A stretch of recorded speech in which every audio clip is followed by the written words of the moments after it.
Primeiro livro dos Reis, capítulo de número 18.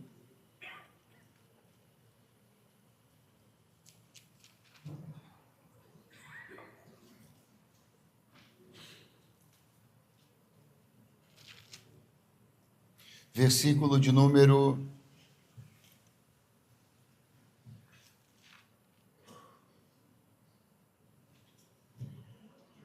19. Capítulo de número 18, versículo de número 19.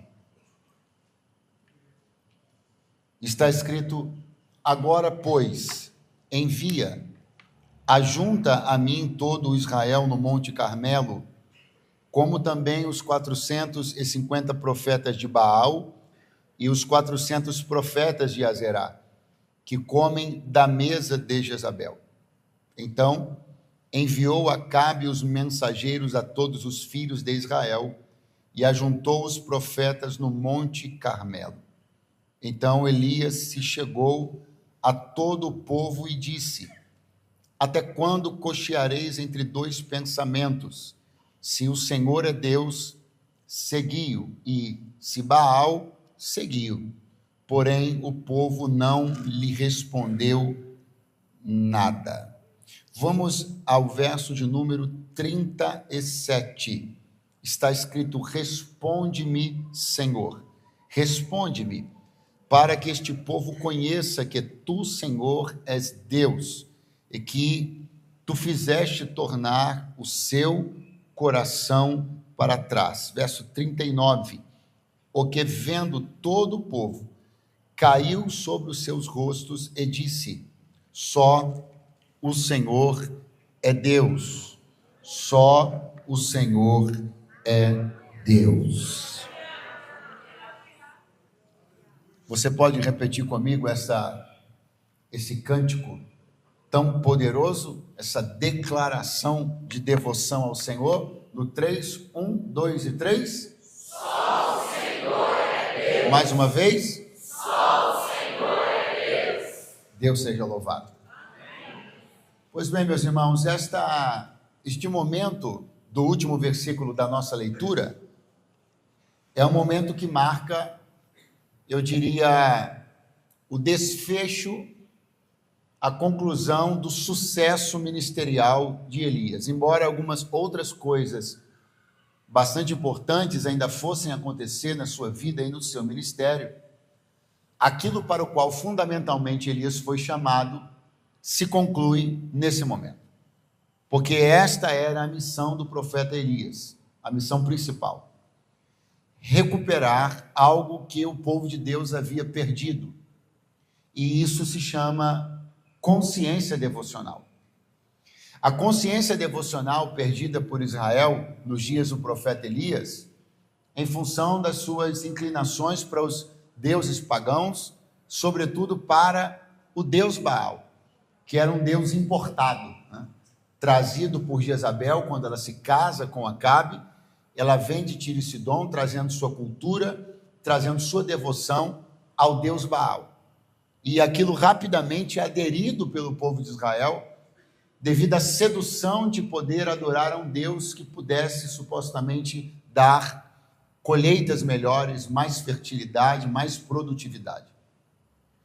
Então, perdidos esses corações, perdida essa consciência devocional, esse cântico que nós lemos juntos aqui também se perdeu. Esse cântico que sempre foi tão marcante, tão emblemático para o viver devocional de Israel, um cântico que nasceu logo depois da travessia do Mar Vermelho. Sim, foi lá no Êxodo, depois da travessia do Mar Vermelho, que pela primeira vez Israel cantou esta canção: só o Senhor é Deus. E esta canção acompanhou Israel por décadas, por séculos. Mas eu não estou falando só sobre uma canção, eu estou falando sobre uma consciência. Porque a verdade é que as canções até se perdem no tempo, e isso é muito normal, muito natural. Nós tivemos aqui hoje, nossos irmãos aqui cantando lindamente, a igreja cantando, que por sinal a igreja envolvida, né? Cantando alto, coisa bonita, né, irmão? Nossa, muito bom, ok. Mas essas músicas que foram cantadas aqui hoje quando eu voltar nessa igreja, que eu já, não sei se você entendeu, mas eu já disse quando eu voltar. Quando eu voltar nessa igreja, digamos que no ano que vem, provavelmente não serão mais essas músicas. Não é? E tudo bem. Porque, sobretudo hoje em dia, nós temos um ritmo muito acelerado de mudanças dos repertórios das canções. Então, o problema aqui não é a perda da canção, mas a perda da consciência. Junto com a perda da canção, foi-se embora também de Israel a consciência devocional. Então, Elias não tem por objetivo no seu ministério reincorporar ao repertório musical de Israel aquela canção Só o Senhor é Deus. Não. O ministério de Elias visava recuperar a consciência devocional que o povo de Israel havia perdido. O que eu quero dizer a você na noite desse dia, numa conferência profética. Então, nada melhor, penso eu, pela direção do Espírito Santo, que falarmos de um profeta em uma missão profética e entendermos que uma missão bastante parecida está sobre a igreja brasileira nesta última hora. E esta missão é exatamente esta: trazer um despertamento de uma consciência devocional para a nação brasileira. Nós não temos, não é nosso compromisso fundamental impregnar Belo Horizonte, impregnar Contagem, impregnar Minas Gerais com nossos verbetes, nossas palavras. Porque eu não sei se você percebeu, mas hoje em dia algumas palavras que os crentes usam se tornaram até aderidas pelo mundo. Muita gente fala do sangue de Jesus, fala do nome de Jesus. Tem gente que dá um tropeção lá fora e fala: sangue de Jesus tem poder, né? Tem gente que é ímpio, que não professa Deus em coisa alguma, não tem vida com Deus em uma, mas se estiver passando em algum apuro, tomar um susto, clama o sangue de Jesus, clama o nome de Jesus. E o salmista fala muito bem sobre isso, que Deus não espera, não há validade em que corações que não o temem falem coisas com a boca apenas uma questão cultural. Não é só verbete, não é só linguística, é consciência devocional.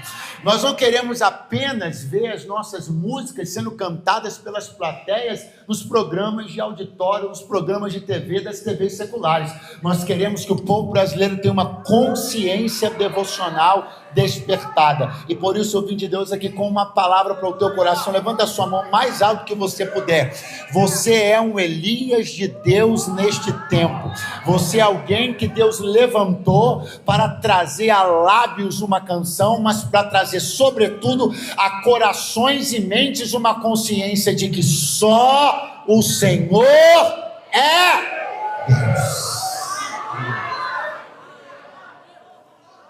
Então, debaixo dessa visão, incumbido dessa missão, o profeta Elias, após um tempo de reclusão, volta a Samaria e vai então desafiar os profetas de Baal e os profetas de Azerá. Veja só o que ele diz, recapitulando aqui a nossa leitura com você. O pedido dele foi: agora, pois, ajunta a mim todo Israel no Monte Carmelo, como também os 450 profetas de Baal e os 400 profetas de Azerá que comem da mesa de Jezabel. Com quem Elias falava nesse momento do verso que lemos? Pergunte: com quem? Falava com o rei, falava com Acabe, falava com o rei que era um desafeto seu, falava com o rei que era um antagonista do seu ministério, falava com o rei que não era crente, falava com o rei que era desviado, apostatado, idólatra, marido de uma igualmente idólatra. Mas ainda assim Elias está demonstrando uma coisa que é importante de se respeitar, de se trazer, para que fique claro como é importante. Elias está compreendendo que existe uma autoridade de convocação. E essa autoridade de convocação, ele compreende ser uma autoridade política. Então ele vai até o primeiro mandatário da nação e pede para que ele, Acabe, fizesse a convocação do povo. Não é Elias o responsável por gerar uma aglomeração de pessoas no alto do monte. Não é Elias que vai passar pelos postes e apregoar um cartaz dizendo: espero vocês tal dia no monte. Não é Elias que vai se comunicar para isso, nem com Israel, nem muito menos com os profetas de Baal, nem com os outros profetas. Ele vai deixar essa incumbência da convocação, olha, eu estou grifando essa palavra, da convocação, para uma autoridade política, que é o rei. E ele vai ficar responsável por uma outra tarefa. Pergunte qual? A invocação do céu. Elias vai dividir duas tarefas, e se a igreja não entender isso, nós vamos dar murro em ponto de faca. Convocação é política, invocação é igreja. Quanto mais tempo nós perdermos acreditando que nós precisamos fazer mobilização social e política, nós vamos perder o principal papel que está sobre nós, que não é convocar pessoas, é invocar o céu para o lugar. Jesus não ensinou os discípulos a orarem dizendo assim: peça para o povo ir para lá, peça para o povo ir para cá. Jesus disse: peça para o reino vir para cá. É o céu que tem que descer. Levante a mão mais alto que você puder, porque eu estou declarando aqui que nós vamos sair daqui essa noite incumbidos da nossa real tarefa e avivados no nosso real chamado. Qual, pastor Eduardo? Invocar que venha o reino de Deus para a terra. Aleluia! Aleluia! Eu olho para o Antigo Testamento e eu vejo coisas profundas, coisas proféticas, que seria bom se nós voltássemos a acreditar. Eu olho para o rei Joás descendo a casa de Eliseu, velho e doente, indo lá visitar ele, e Eliseu, velho e doente, cheio do Espírito de Deus, mandando Joás se levantar, entesar o arco, apontar na direção da janela da casa dele, abriu a janela da casa dele, pôs a mão por cima da mão do rei, arco entesado, disparou a flecha. Ele disse: ó, flecha do livramento do Senhor. Através dessa flecha, Deus está dando livramento numa guerra gigantesca, de proporções globais, dentro do que se conhecia do mundo da época. Foi resolvida no ato profético, no quarto da casa de um velho profeta. Oh, meu irmão, se nós voltarmos a acreditar que dos quartos das casas dos homens de Deus podem ser definidas rumos de batalhas, mover social, questões políticas, questões de natureza cívica, Deus pode mexer em reinos, abalar reinos, mudar no poder da intercessão de uma igreja que não está preocupada em convocar gente, mas está preocupada em invocar o céu para a terra.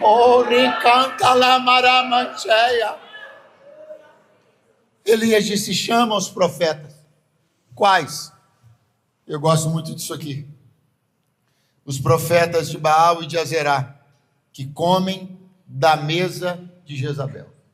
Repete comigo, você entendeu uma coisa importante essa noite. Diga: comem da mesa de Jezabel. Elias não disse comem à mesa, porque para comer à mesa é preciso estar fisicamente à mesa, e a mesa de Jezabel não cabia 850 profetas. Então Elias está dizendo: os 850 não vão lá no palácio, não sentam à mesa, mas mesmo de longe consomem o que sai da mesa de Jezabel.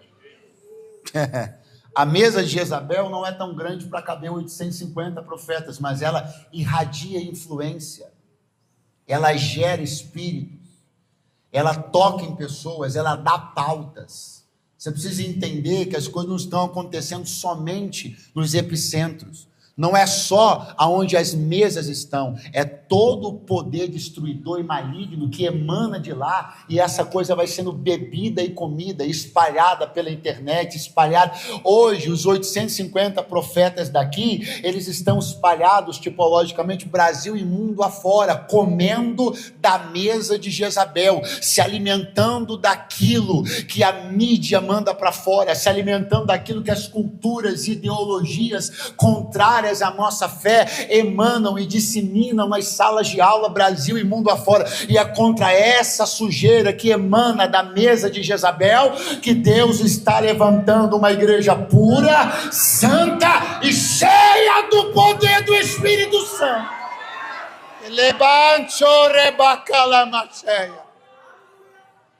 Elias diz: convoca, leva para lá o pessoal. Quando Elias subiu, ele começou a invocar o céu. Não convocou uma única pessoa, não bateu numa única porta, não mandou um único e-mail, não fez uma única lista de transmissão, mas quando todo mundo que ele precisava estava no lugar certo, ele fez o que nenhum político pode fazer: trouxe o céu para aquele lugar. Oh, glória a Deus.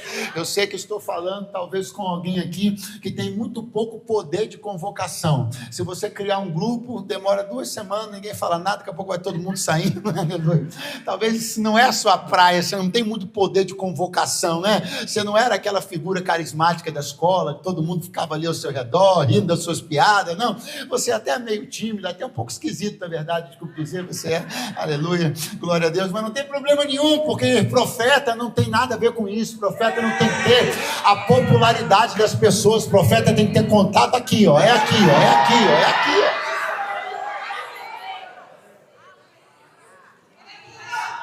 Que é mais impopular do que Elias, eu desconheço. Andava esquisito, comia esquisito, se vestia esquisito, todo esquisito, aleluia, glória a Deus. Agora escute uma coisa: quando todos estão posicionados no lugar que deveriam estar, quando todos estão posicionados no lugar que deveriam estar, Elias começa a se movimentar, e essa movimentação de Elias, o que ele vai falar, para quem vai falar, como ele vai falar, agora é manual de instrução. Chacoalha o seu vizinho e diga: agora. Horrível, vai de novo. Agora é manual de instrução. Para quem? Para quem quer ser um Elias de Deus nesse tempo. Agora é manual de instrução. Manual de instrução. Então Elias se chegou a todo o povo. Ponto 1 do manual de instrução. Todo o povo. A aproximação de Elias se deu para com todo o povo.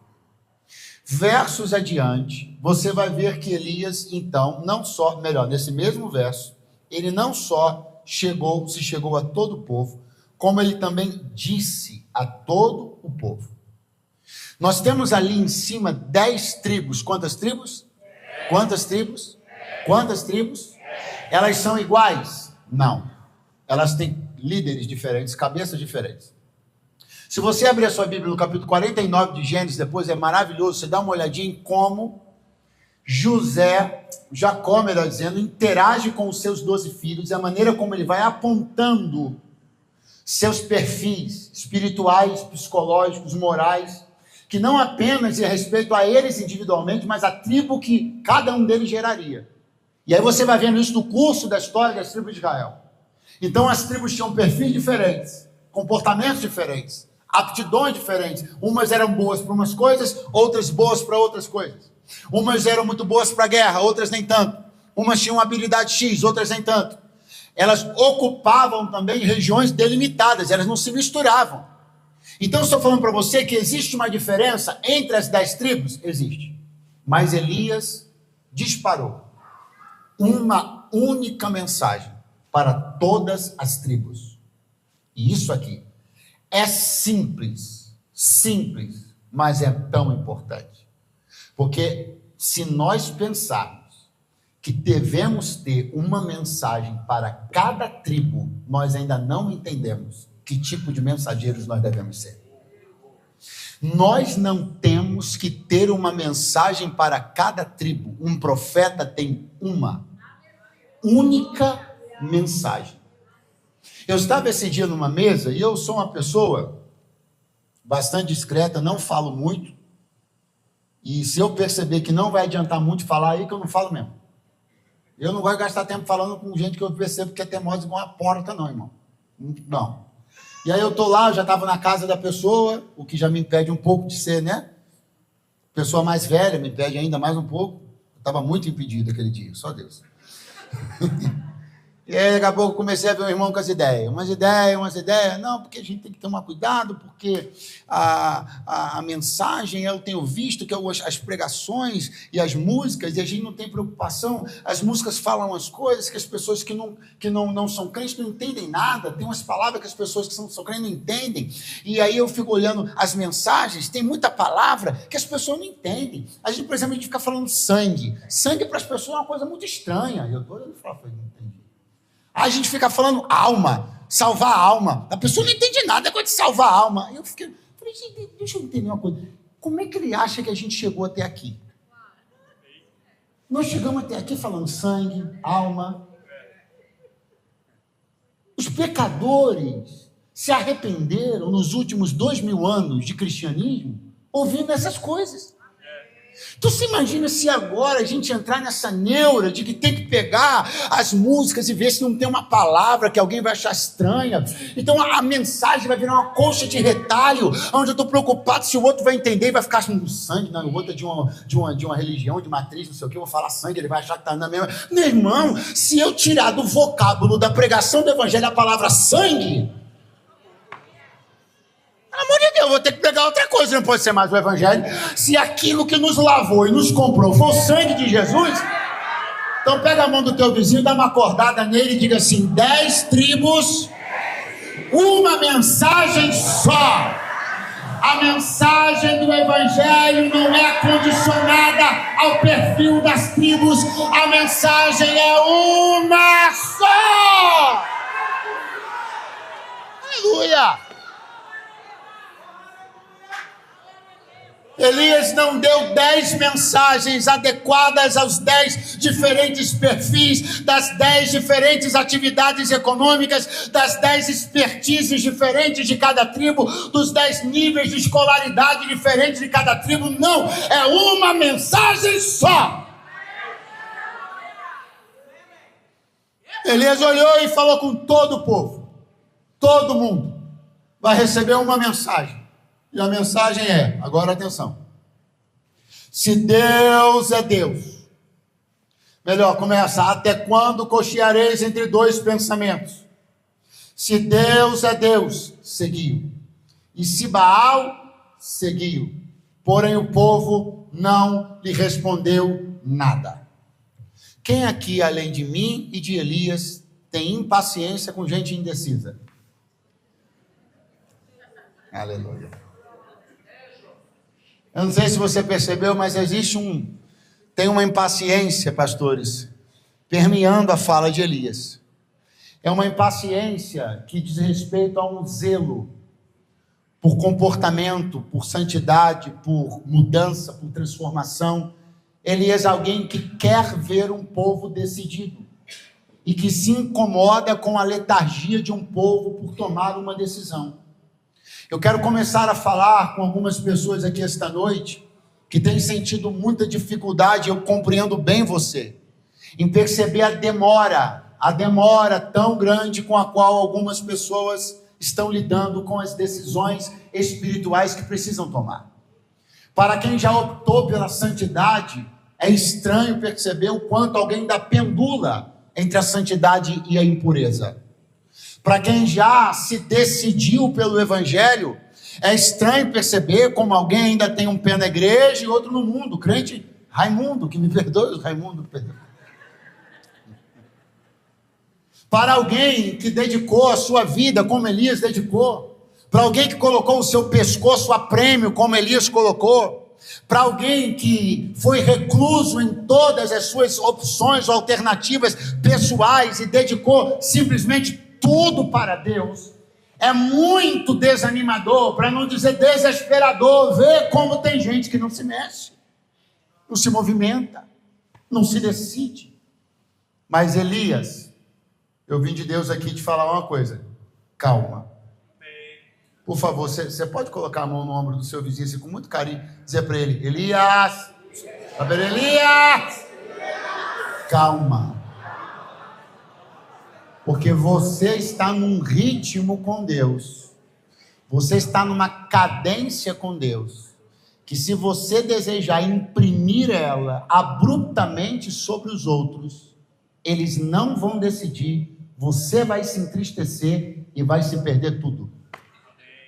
Se você não tiver paciência para compreender que por mais que para você está tudo resolvido, para alguém ainda não foi visto o suficiente para que ele se decida, você vai se aborrecer, se descontrolar, vai quebrar tábuas como Moisés e vai acabar abandonando uma missão que tem tudo para acabar bonita e que a única pessoa que pode estragar ela, adivinha quem é? Você. Você. Quando Elias deseja imprimir essa velocidade de raciocínio e decisão, olha só, irmão, até quando cocheareis entre dois pensamentos? Se Deus é Deus, seguiu.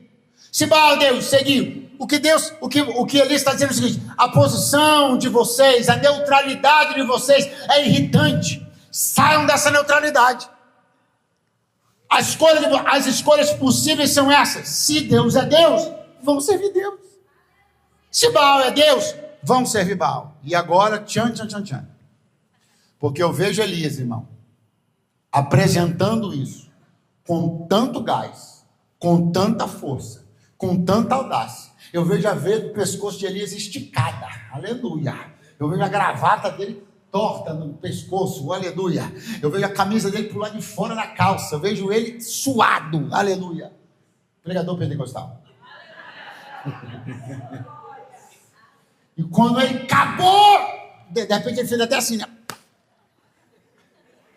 Ouviu-se um cri, cri, cri, o som dos grilos do monte. Porque o povo não respondeu nada. E agora vamos ver se você é bom. Agora vamos ver se você está comprometido com esse ministério. Agora vamos ver o quão comprometido você está com essa chamada. Porque o seu nível de comprometimento não se mostra quando você apresenta a questão, quando você lança o desafio. Seu nível de comprometimento se apresenta quando depois que você fez tudo, as pessoas não respondem nada. Não é enquanto a gente está preparando a mensagem, Elias preparando, o que eu vou dizer? Eu vou usar a palavra, até quando cocheareis. Essa palavra vai ser forte. Eu vejo Elias preparando o sermão, até quando cocheareis entre dois pensamentos. Aí eu vou botar eles assim, logo vou dizer, se Deus é Deus, seguiu. O que eu vou dizer? Se Baal é Deus, seguiu. Essa vai ser a hora da explosão, essa vai ser a hora do glória. Aí a banda vem junto, vamos levantar tudo, aleluia. Ele não esperava, com um silêncio absoluto.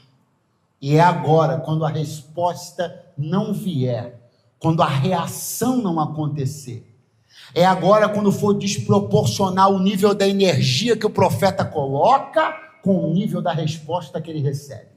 É agora que o nível de comprometimento que cada um tem com aquilo para o qual foi chamado vai se revelar.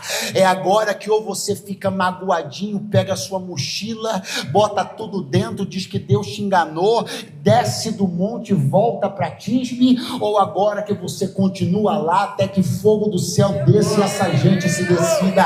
Eu tenho uma palavra de Deus para entregar. Se alguém está animado para receber, levante a mão. Alguém aqui não teve a resposta que queria, e alguém aqui fez o convite e não teve a resposta, alguém aqui pregou e não veio a resposta, alguém aqui clamou e não aconteceu, mas é agora que o compromisso que você tem com a chamada de Deus vai se revelar. É agora que você fica nesse monte até que Deus responda.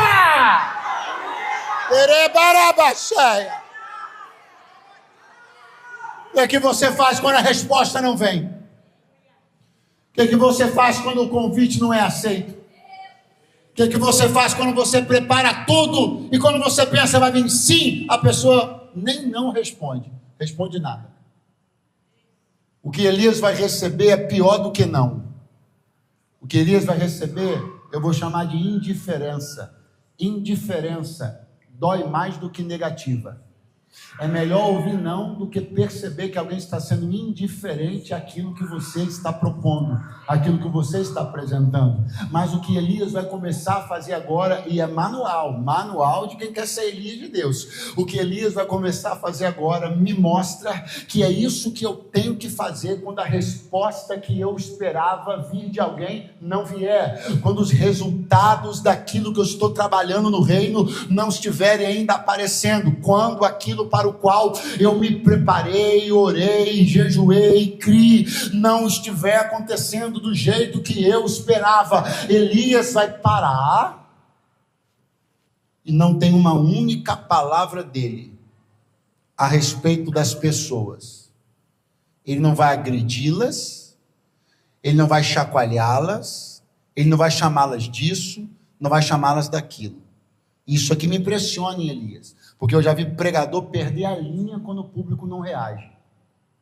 Eu já vi pregador pentecostal, eu sou pentecostal, irmão, então eu estou falando da minha classe, estou cortando aqui na carne. Eu já vi pregador pregar em igrejas que têm um perfil de reação diferente, não são igrejas distraídas, não são igrejas antiéticas, só tem um perfil de reação diferente. Aqui eu estou em casa, aqui está maravilhoso. Você não decepciona não, irmão. Aqui eu estou em casa, mas nem todo dia é assim. Às vezes você está aqui elaborando e pregando e suando, e de lá não vem exatamente aquela... Eu já vi gente perder a linha, irmão. Começa a fazer um xingamento gospel. Um xingamento gospel.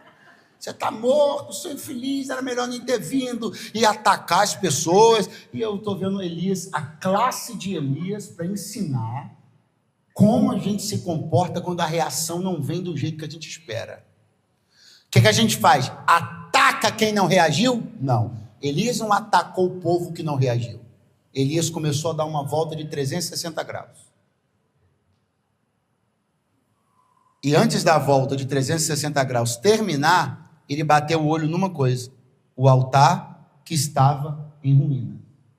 Porque escute uma coisa: toda vez que a resposta não vier, toda vez que o resultado não aparecer, você está diante de uma chance de revisar todo o seu ambiente e perceber aonde está o erro, se é nas pessoas, no altar ou em você.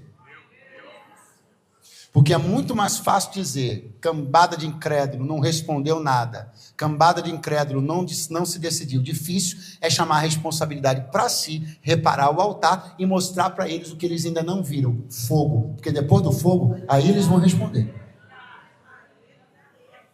Quando não estiver prosperando, quando a coisa não estiver acontecendo, quando o resultado não estiver vindo, o que eu faço, pastor? Dá o giro. Começa a olhar o que está errado que você tem que mudar. Começa a olhar o que está bagunçado que você tem que corrigir. Começa a olhar quais as pontas soltas que você não amarrou. Começa a olhar o que tem irregular que precisa ser regularizado. Porque a parte mais fácil é atacar de onde a resposta não veio. A parte mais difícil é eu melhorar minhas perguntas. Eu tenho uma palavra de Deus para entregar aqui. Revisa o teu redor e você vai achar alguma coisa que, quando você melhorar, a resposta que você espera vai começar a chegar. Aleluia! Agarra a mão da pessoa que está do teu lado, dá uma acordada nele e diga assim: giro de 360 graus, e o Espírito de Deus vai te mostrar o que você tem que melhorar, o que você tem que corrigir, o que você tem que fazer, porque depois disso, a resposta, o resultado vai aparecer.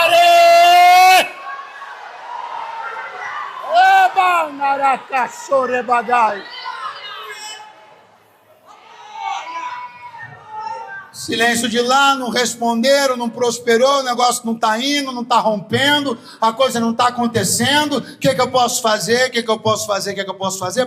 Pô!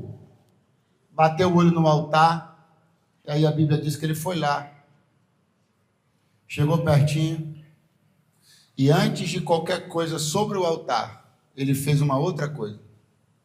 Ele olhou para as pessoas e deu um segundo comando. Ele disse para elas: chegai-vos a mim. O que ele falou? O que ele falou? Você lembra que no início da história, Elias chegou-se a todo o povo? Sim ou não? Então, quem primeiro se aproximou de quem? Elias do povo ou o povo de Elias? Então, primeiro ele foi lá e pavimentou um caminho. Ele foi até o povo. Quando ele se afastou e precisou chamar o povo veio. Isso aqui é lei da reciprocidade purinha. Sabe por quê? Quando você chama, alguém não vem? Adivinha? Você nunca foi. 2 glória a Deus e 1 aleluia lá na cantina. Sabe por que algumas coisas que você está tentando fazer não estão dando resultado? Porque quando é a sua vez, você também não faz.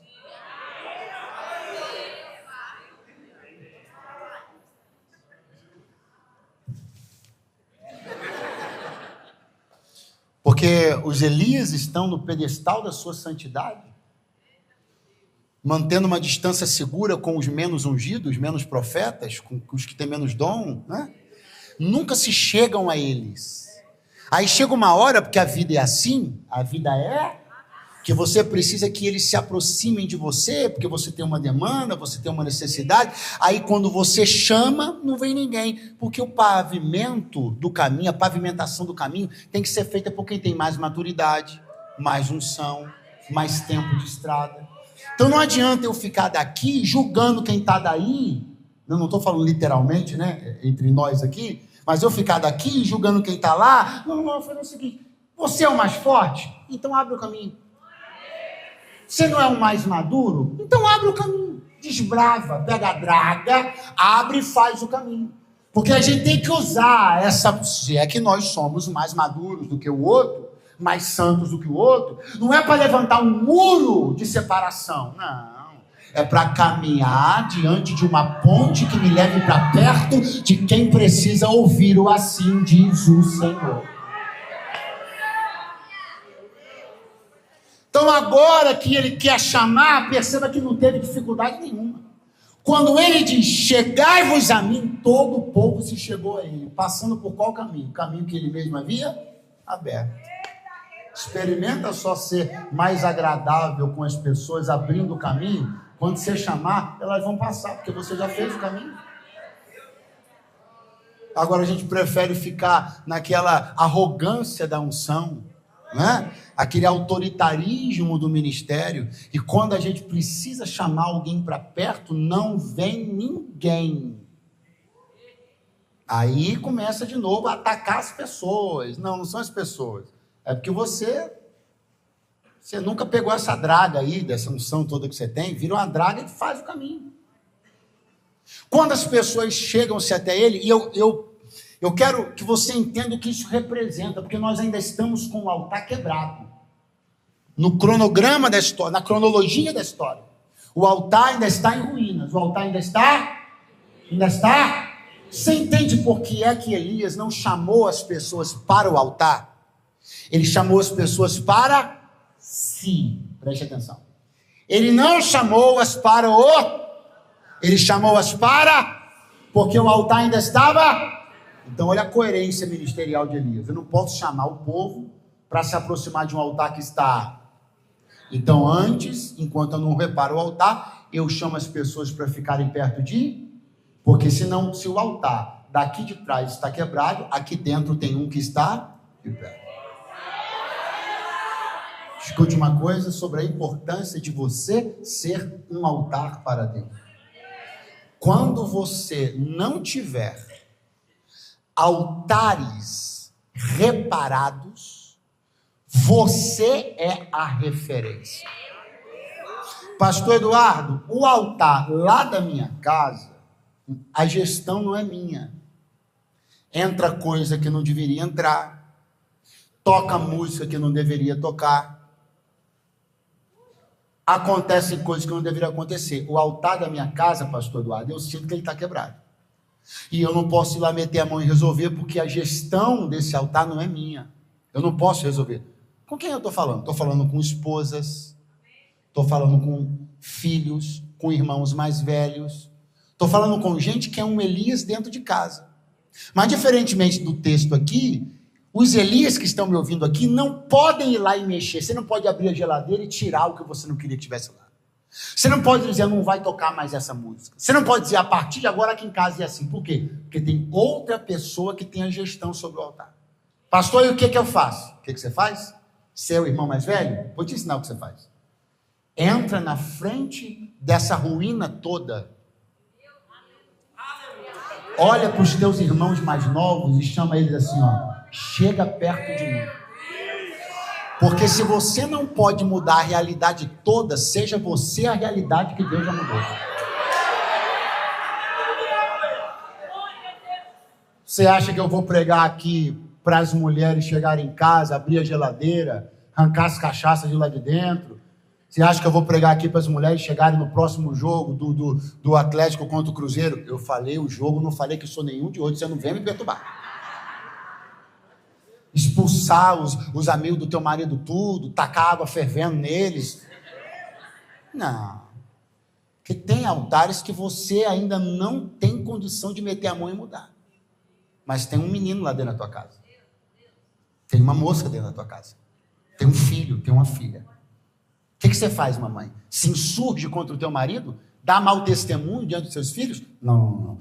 Deixa lá, vai dando teu bom testemunho, vai em oração, vai crendo que vai acontecer. E enquanto isso, entra na frente, obstrui a visão da ruína do altar, chama os meninos e manda eles olharem para você.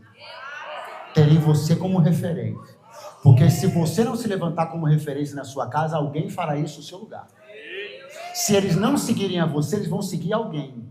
Se você não for o espelho deles, outro será. Então, para de marcar bobeira, marcar toca, e deixar outras pessoas serem a inspiração da sua família. Seja você a inspiração da sua família. Então, Elias vai olhar para as pessoas, vai dizer assim, chega a mim. Enquanto esse altar aqui está quebrado, o altar que sou eu está de pé, está vivo, tem fogo, tem graça, vem para cá.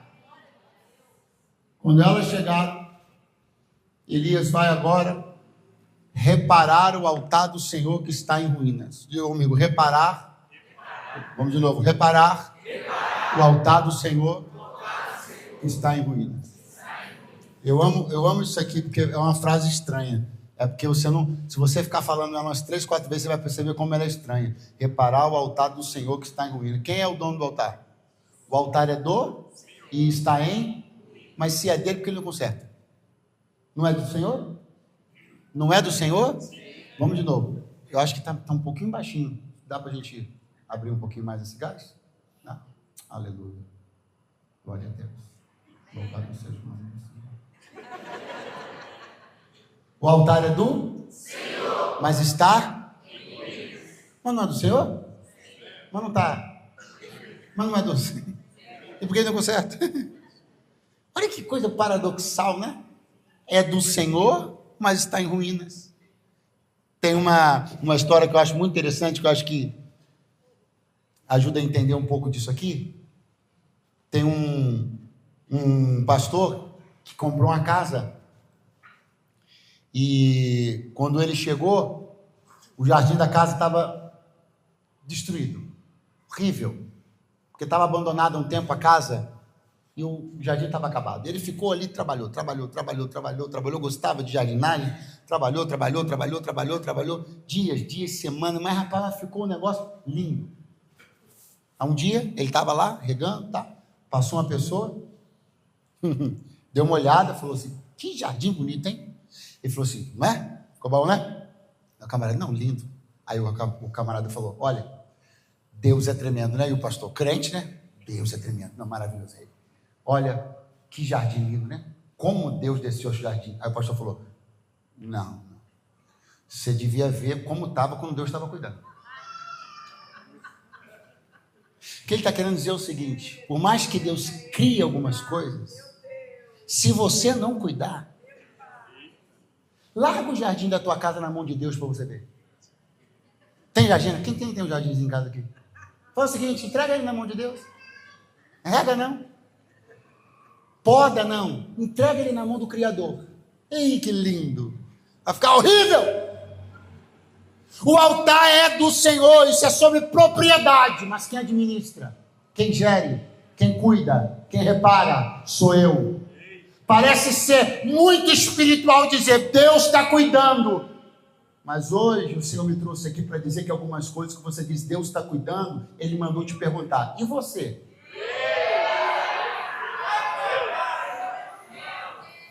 Pergunta para os 3 vizinhos teus aí, pergunta você que está com raiva de mim nessa hora já, vai, pergunta para ele, e você?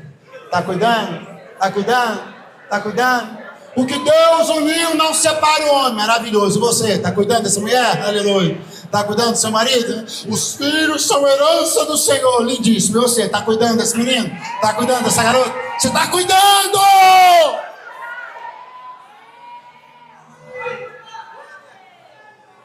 Reparou o altar do Senhor que estava quebrado, começou a organizar a logística do altar. E eu caminho para a conclusão. Ele pegou 12 pedras.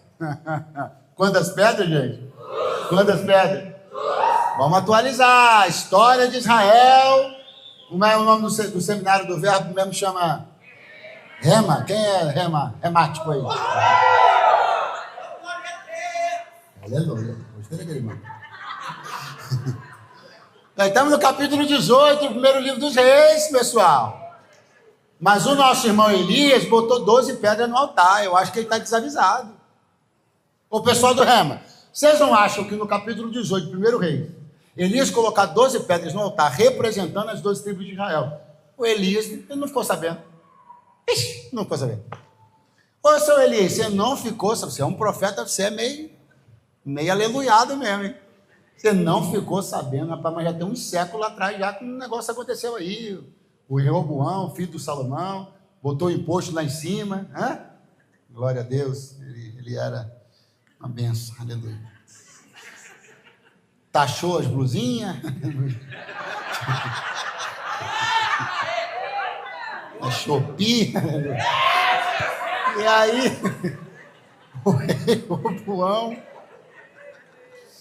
o Reoboão, rapaz, e resultado, o reino de Israel dividiu. Jeroboão levou 10 para um lado, Roboão ficou com 2 para o outro, reino do sul, reino do norte. Isso já tinha muito tempo. Elias não é profeta do sul, ele é profeta do reino do norte. Então, ele profetiza sobre 10 tribos. Tinham 10 tribos ali em cima. E é claro que eu estou só brincando, ele não ignora o que aconteceu séculos atrás. Ele sabe que ele está ali no reino do norte, tem o reino do sul. Ele não está profetizando para 12 tribos, ele está profetizando para 10. Mas veja só que coisa profética, ele evoca a completude do povo. Traz as 12 pedras para o altar, mesmo sabendo que é profeta sobre 10, sobre o reino do norte. Ele traz um senso de completude, põe as 12 pedras no altar e vai começar a clamar. Eita Deus! 12 pedras no altar, vai pegar e vai colocar 4 cântaros de água. Diga comigo, 4 cântaros de água. Quantos ele colocou? Quando ele colocou os 4, ele olhou e falou, tá bom não. Foi mais 4. Agora são?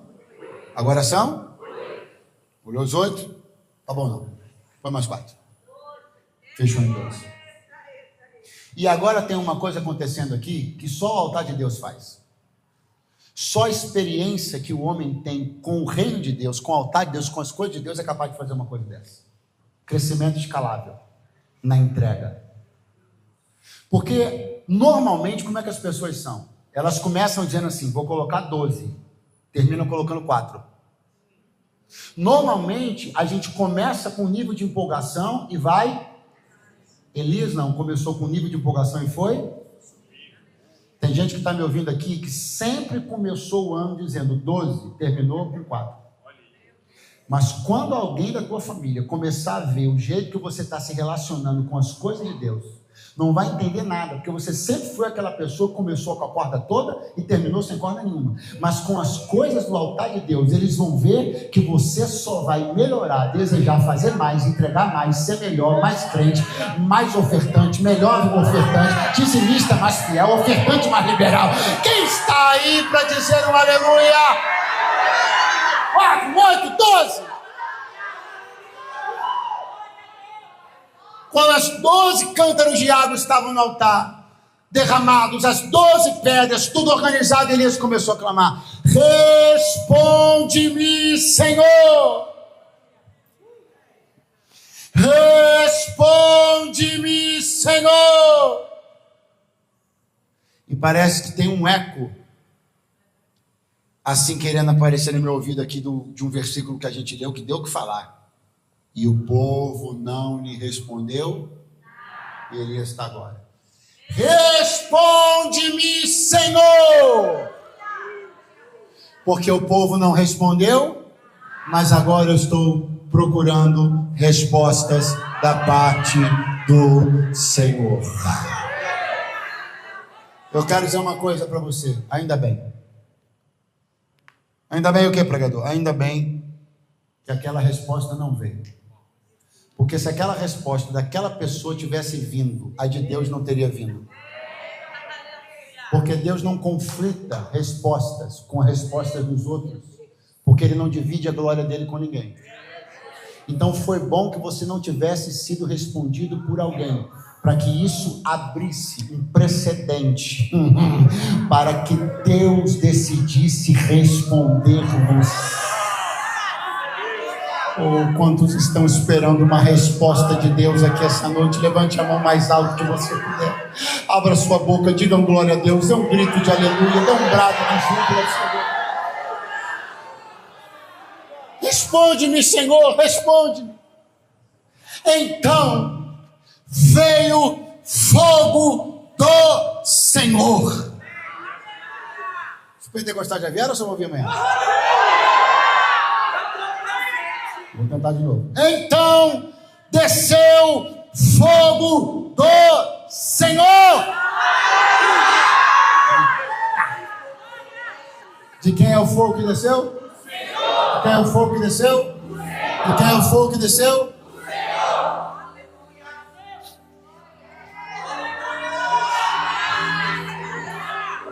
O fogo do Senhor, a resposta do Senhor, desceu sobre o altar, fez algumas coisas, e eu vou falar de duas só. Quando o fogo do Senhor desceu sobre o altar, o fogo do Senhor consumiu as pedras. Repete comigo, para a gente começar a encerrar juntos. Diga: o fogo do Senhor consumiu as pedras. Quem aqui já ouviu falar que Deus é como um fogo consumidor? Então, nesse dia, isso estava claramente exposto, porque o fogo do Senhor desceu e consumiu. Só que você também já deve ter ouvido falar que o Deus que é um fogo consumidor, ele também é amor. Pastor, eu estou procurando o amor. Não estou vendo não, só estou vendo o fogo descendo e consumindo as pedras. Cadê o amor? O amor está aí, velho. Você não viu o amor? Não viu o amor? Vou te mostrar o amor. Pastor, não tem amor onde tem consumação, destruição. Virou tudo pó, o senhor está falando de amor? Cadê o amor? Está aí, velho. As pedras representavam quem? Representavam quem? Diga: o povo. As pedras representavam quem? Representavam quem? O povo foi consumido? Quem foi consumido? O povo está? Você acha que se Deus fosse só fogo consumidor, quem ele tinha consumido? Pedra ou gente? Sabe por que Deus consumiu as 12 pedras? Ele poderia ter feito várias outras coisas. Deus não precisava ter feito aquilo. O fogo de Deus desceu, podia ter feito as outras coisas, não precisava ter feito essa. Mas Deus fez questão de consumir as pedras, porque o povo entendeu o recado. O povo olhou e disse: Deus está consumindo estas pedras para não nos consumir. Deus está direcionando a ira dele para algo que nos representa, mas está nos poupando.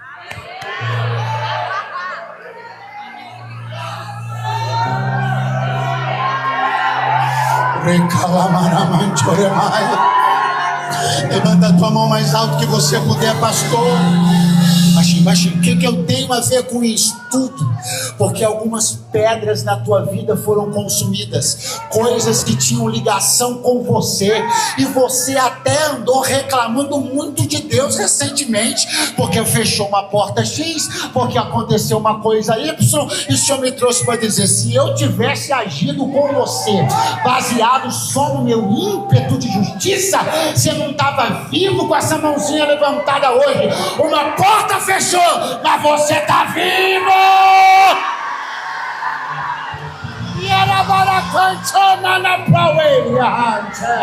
Quem está vivo, abre a boca e diga aleluia. Quem está vivo, abre a boca e diga glória a Deus. Quem está vivo, abre a boca e diga louvado seja o nome do Senhor. A porta fechou, mas você está vivo. Algum dinheiro você perdeu, mas você está vivo. Pessoas saíram da tua vida, mas você está vivo. Perdeu um namorado, mas está vivo. Perdeu uma namorada, mas está vivo. Está vivo, está vivo, está vivo, está vivo, está vivo.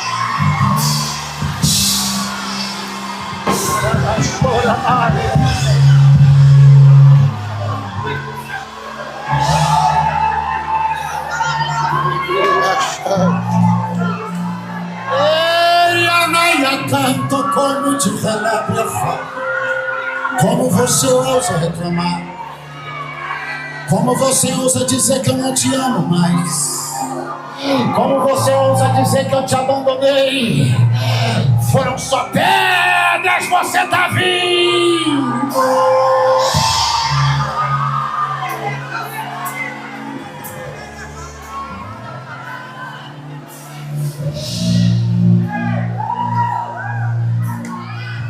E por que será que as pedras foram consumidas, mas o povo está vivo? Pergunte por quê. Pergunte por quê. Porque Deus ainda acredita naqueles corações. Pastor, estou chateado. Tá? Por quê? Estou preocupado, tá? Com o quê? Algumas coisas na minha vida eu perdi. Ah, é? Você sabe quando é que você deveria começar a ficar preocupado? Quando Deus não fizesse questão nenhuma mais de mexer em nada que diz respeito a você. Porque enquanto Deus está fechando porta, enquanto Deus está soprando gente, enquanto Deus está apertando, Ele está te dizendo assim: ainda acredito no seu coração.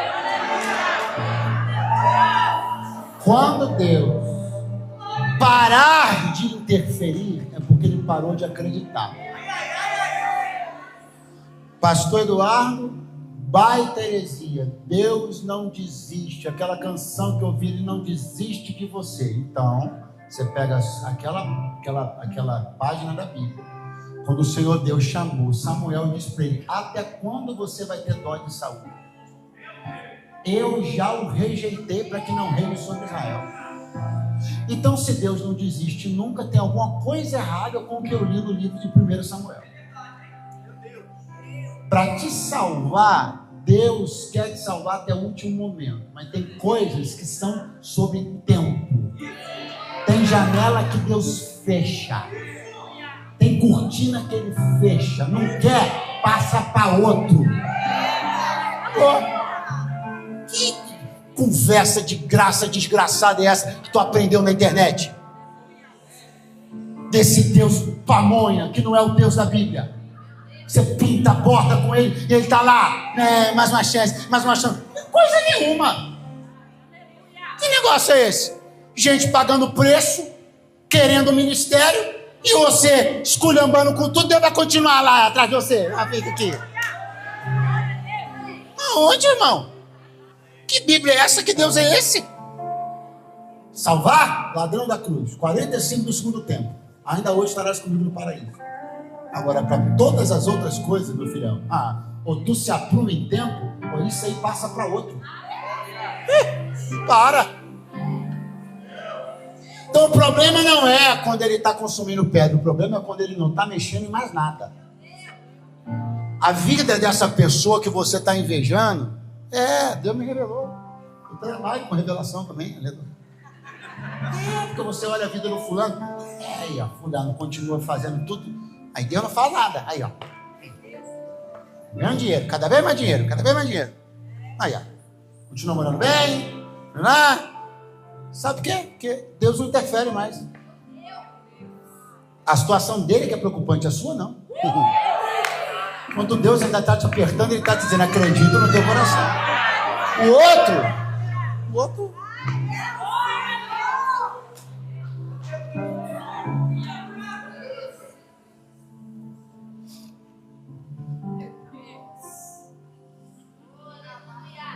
As 12 pedras estão consumidas, o povo está vivo, diga aleluia.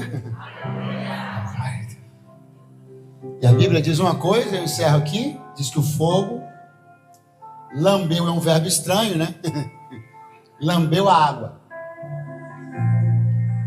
Foi uma maneira, pelo menos da minha versão, acho que a maioria, da Bíblia de explicar um fenômeno físico que aconteceu. Agora você vai lembrar daquela aula que você achou que não ia servir para nada. Porque se você pegar uma leiteira, encher de água e ligar o fogo e voltar 30 segundos depois, a água ainda está lá, não está? Sim ou não? Se voltar 30 minutos. Porque quando submetida ao processo de aquecimento, a temperatura vai começar a subir. Quando chegar em 100 graus, estado de ebulição, lembra? Aí daí para frente, fião, é só que isso demanda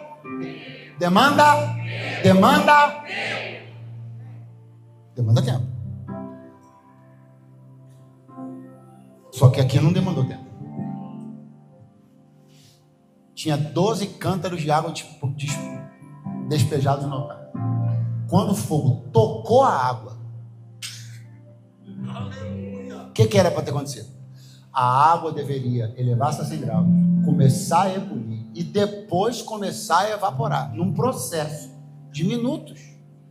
Mas esse fogo, no que tocou a água, em frações, literalmente, em frações de segundo, a água se elevou a 100 graus, ebuliu, evaporou e sumiu. Pastor, o que é isso? Isso é só Deus dizendo uma coisa para Elias, para mim e para você. Sabe quando a resposta não veio? E quando você pensou que estava perdendo tempo e ficando atrasado? Todo esse tempo que você perdeu, eu compenso.